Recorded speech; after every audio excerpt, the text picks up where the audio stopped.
Hello. California should recall Gavin Newsom. California votes Democrat by default, like Texas votes Republican by default. Therefore, they get default leadership. California and Texas are ran by political cartels. But back to Gavin. Gavin has failed the people of California, a state with many issues that could bring it to the brink of collapse. Money allotted for real issues in California is wasted in epic proportions. Already on record with some of the highest gas taxes in the nation, Gavin pushed to increase them, promising it would only be spent on roads and transportation only. But when the budget looked like it was going to take a hit because of COVID, he cited the aforementioned gas tax as a mechanism to shore up municipal finances, as well as the fact that that gas tax resulted in higher food prices, punishing further low-income people. Newsom was in the forefront of shutting down the economy with the stay-at-home orders and was widely praised for it, seemingly providing leadership and rising in his national prominence. He embraced the spotlight, touted his own merits. He restricted the course of business without a mechanism in place to help them balance their books. He effectively forced businesses to cut jobs without a plan in place to placate the ripple effect of those job losses.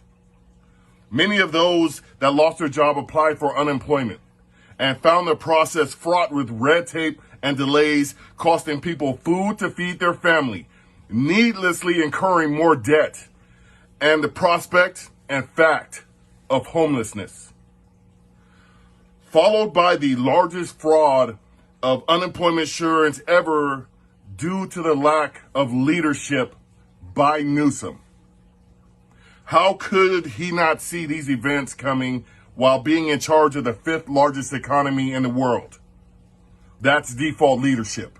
Gavin had daily press conferences, repeating memorized numbers and speaking in scripted slogans as if he alone can lead this state through the once in 100 years pandemic.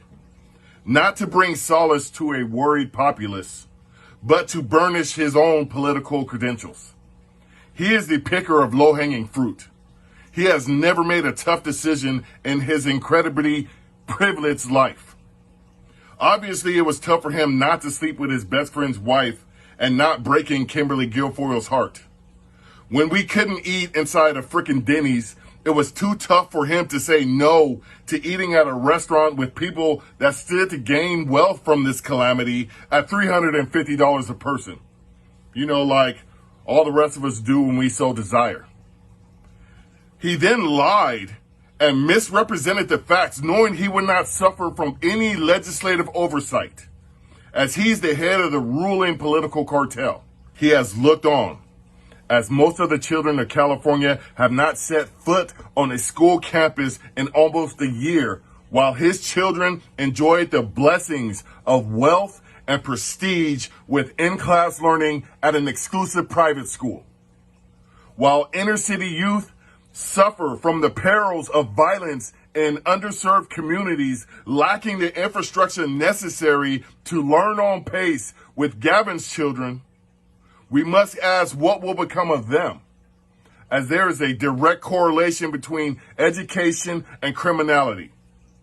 California spends about $12,000 a year on students and about $80,000 a year on prisoners. Gavin has failed to change any of that, but he has ensured horse racing will have more oversight than he does. His claim to fame for communities of color is pushing to legalize recreational weed, and then created a system that not only excluded people of color from opening legitimate businesses, he created a black market that is still putting them in prison. Gavin had Colorado and Oregon as examples of successful rec weed models, but instead he chose to reinvent the wheel. That shows how insincere and politically expedient at picking that low-hanging fruit he is. Now, I don't hate Gavin Newsom. I don't like him either.